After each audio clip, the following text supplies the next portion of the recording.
বললাম শুনেছো নাকি এখান দিয়ে শুনেছো দ্বিতীয় কান দিয়ে বের করে দিয়েছো? অর্জুন বললেন প্রভুরে আর আমার কোন লক্ষ্য নাই প্রাণের কৃষ্ণ জি, আর আমার কোন লক্ষ্য নাই।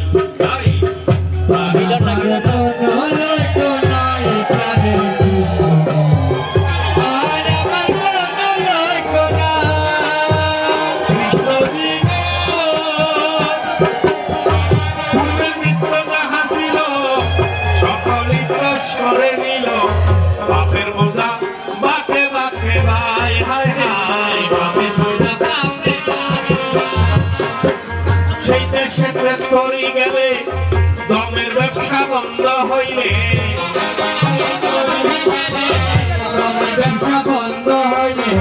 কি দিয়ে আর মহাজন বুঝাই প্রাণের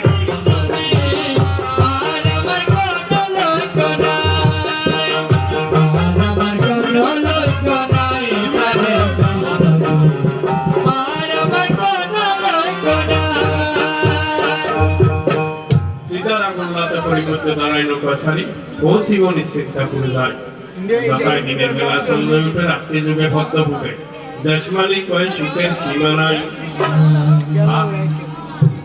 ফাটের শেষে যাবে আপন বাড়ি ও বাইন্দ বাড়ি।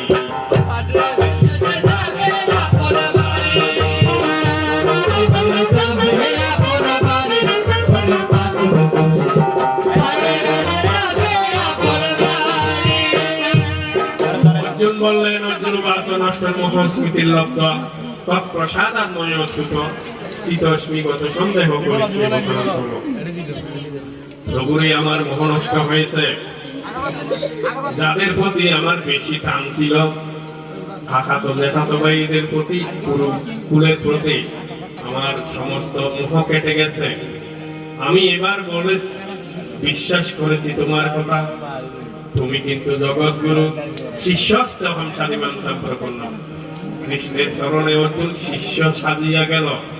ভগবান শ্রীকৃষ্ণ এবার কিন্তু মহা সুযোগ পেল।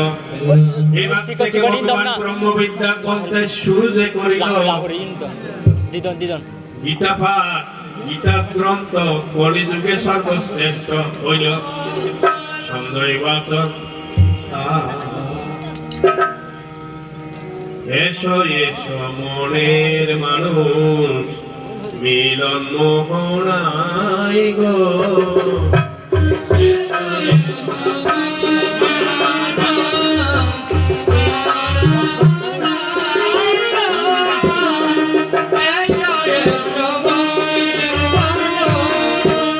মিলন মোহনাই গো, মিলন মোহনাই গো, মিলন মোহনাই গো, মিলন মোহনাই গো।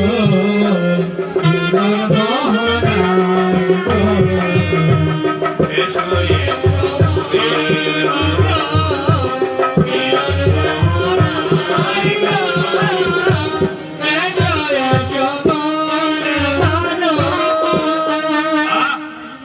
মিলন মোহনা কোনটা?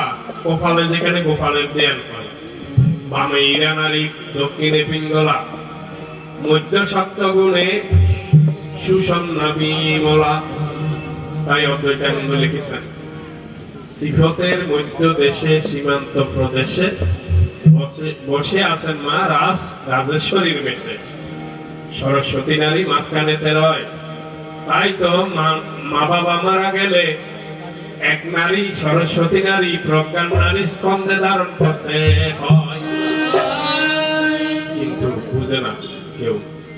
তাই রমেশশীল বলছেন ওরে যত সব খানার হাত বাজা বেদ বিধি শাস্ত্র খানা আরে খানা গোড়া